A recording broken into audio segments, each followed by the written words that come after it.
The other day, I walked through the mountains in my mind. I trekked over the heights, and I slid into the valleys, and I tepidly walked into a cave.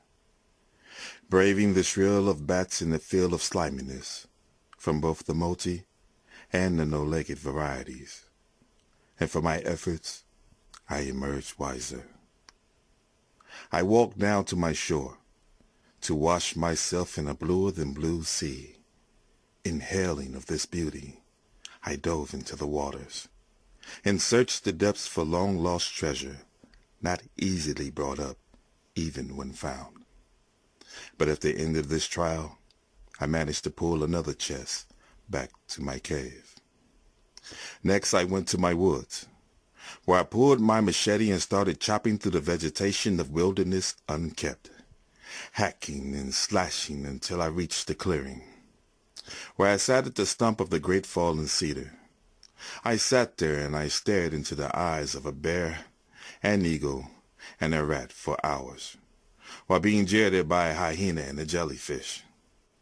I grew weary of this game, so I left, to walk poolside of one of my many oases of refreshment, taking in its delights of food, drink, love, and procrastination.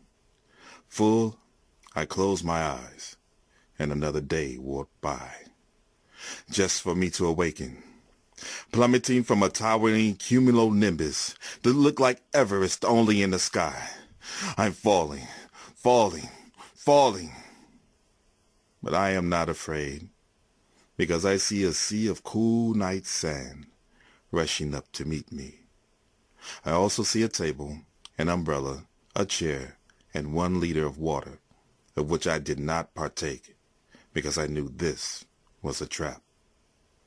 So I sat there in the chair at this table with a cloth canopy for cover, and I stared, scanning the distance, as the horizon's edge started to glow from the sun, and its radiant effects have already started licking the water from my body, trying to find a way to dry my will and my bones.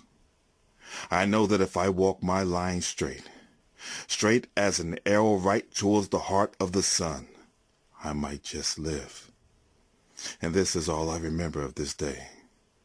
Exhausted and roasted, I walked to the edge of this oven, to plant my face in the cool metal of tall grass, being refreshed by the giant drops of dew, and the dew reflects the moon's light, glowing the way to quench my thirst. And like an animal, I lapped, and the water burned so good, searing my swollen tongue. It felt like razor blades as the water cut pathways through my collapsed throat, and I could feel my healing commence, being serenaded by the animals of the night. For they saw me from far off, when the feet were dredging through white-hot sands, heated by the big ball of fire until I was driven mad, walking in circles like a man drunk from cheap wines, because self-fermentation is the only help heat offers to dying men. A large drink from a cup of madness, the madness to not understand that a man is near his end. But I lay here, breathing, cooling, and rejuvenating in this metal, having survived all these trials. But now I must become conscious to live. And I attest to all the things said in this poem are true, because this poem was an inception of my mind. Poem.